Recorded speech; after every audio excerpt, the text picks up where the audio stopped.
Hello friend, स्वागत आहे तुमचं पुन्हा एकदा बाईट्स विथ प्रणू चॅनलमध्ये। आज बाईट्स विथ प्रणूमध्ये आपण अगदी इन्स्टंट अशी पाणीपुरी बनवणार आहोत। इन्स्टंट अशा पुऱ्या बनवणार आहोत। मार्केटमधून आपल्याला पुरीचं पॉकेट आणायची काहीही गरज नाहीये। अशा पद्धतीने न तळलेल्या पुऱ्यांचं पॉकेट आपल्याला मार्केटमध्ये भेटतं सध्या। फक्त 20 रुपयांना हे पॉकेट आहे आणि तुम्ही इथे पाहू शकता ह्याच्यामध्ये किती साऱ्या पुऱ्या आहेत। आणि सगळ्यात महत्त्वाचं म्हणजे ह्या पुऱ्या गव्हाच्या असतात। अशा पद्धतीच्या पुऱ्या असतात। इथे तुम्ही पाहू शकता ह्या आपल्याला फक्त फ्राय करायच्या असतात। पुऱ्या तळण्यासाठी सगळ्यात पहिल्यांदा तर कढईमध्ये तेल घेतलेलं आहे। आपण जे उपवासाचे रोल बनवले होते त्याची रेसिपी तुम्ही पाहिली असेल। त्याचं थोडंसं तेल उरलेलं म्हटलं त्यातच ह्या पुऱ्या तळून टाकाव्यात। मीडियम फ्लेम वरती ही पुरी आपण तळून घेतोय। तुम्ही जर कधी किराण्याला वगैरे गेलात ना तर मार्केटमधून असं पॉकेट आणून ठेवायचं कच्च्या पुऱ्यांचं, म्हणजे हे घरगुती पटकन असं तळता येतं। जेव्हा मुलांना पाणीपुरी खायचं क्रेविंग होतं तेव्हा कुठे तुम्ही पाणीपुरीचं पॉकेट आणायला जाणार, कधी कधी तर जवळपास भेटत पण नाही कुठे। अशा वेळी हे वालं पुऱ्यांचं पॉकेट खरंच खूप जास्त कामी येतं। इथे तुम्ही पाहू शकता कसली टमटमीत पुरी फुगली आपली।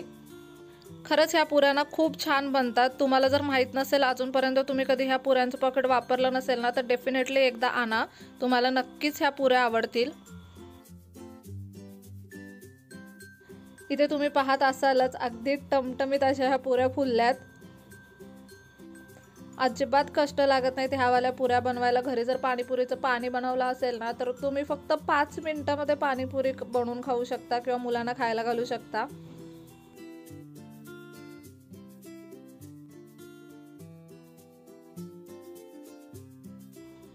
बाहेरून आणलेल्या पुऱ्यांपेक्षा ना ह्या पुऱ्या आपण जास्त खातो। तुम्ही कधीतरी घरी बनवून बघितलं तर तुम्हाला समजेल। अगदी मस्त टमटमीत अशा फुललेल्या पुऱ्या आपण इथे तळून घेतलेल्या आहेत।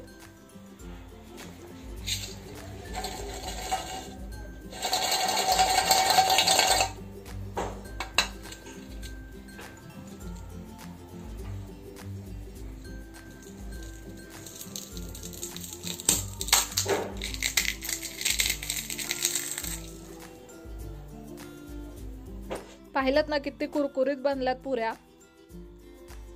आता पाणीपुरी बनवण्यासाठी सगळ्यात पहिल्यांदा तर इथे आपण मॅश बटाटा घेतलेला आहे।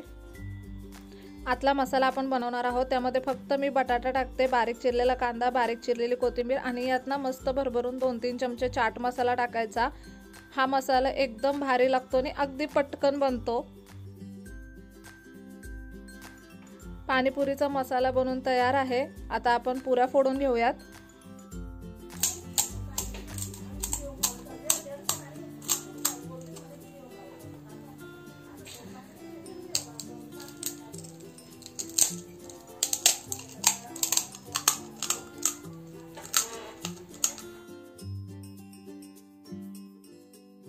मस्त अशा सगळ्या पुऱ्या फोडून घेतलेल्या आहेत। हा मसाला आता ह्या पुऱ्यांमध्ये भरून घेऊयात। त्यानंतर इथे आपण पाणीपुरीचं पाणी घेतलेलं आहे। एकाच पद्धतीचं पाणी बनवलंय। पाणी कसं बनवायचं ह्याची जर रेसिपी तुम्हाला हवी असेल तर खाली डिस्क्रिप्शन बॉक्समध्ये त्याची लिंक दिलेली आहे। सगळ्या पाणीपुरींमध्ये आपण इथे पाणी भरून घेतलेलं आहे। त्यानंतर आता त्यावरती आपण ही पाणीपुरीची शेव टाकणार आहोत। आणि माझ्याकडे घरी ना थोडासा आलू भुजिया होता त्यामुळे ही शेव सुद्धा मी यावरती टाकलेली आहे। मस्त लागते बरं का पाणीपुरीवरती आलू भुजियाची शेव। त्यानंतर अगदी थोडीशी बारीक चिरलेली कोथिंबीर आणि ना मला पाणीपुरीवरती दही फार आवडतं त्याच्यामुळे मी दही सुद्धा टाकलेलं आहे। खूप इन्स्टंट अशी आपण ही पाणीपुरी बनवली आहे। कसली मस्त दिसते तुम्ही पाहू शकता, खायला सुद्धा तितकीच भारी लागते। नक्की इन्स्टंट वाली पाणीपुरी घरी ट्राय करा। व्हिडिओ कसा वाटला कमेंट बॉक्समध्ये नक्की सांगा। पुन्हा भेटू अशाच एका नवीन व्हिडिओ सोबत। तोपर्यंत मस्त खा, भरपूर फिरा आणि आनंदी राहा।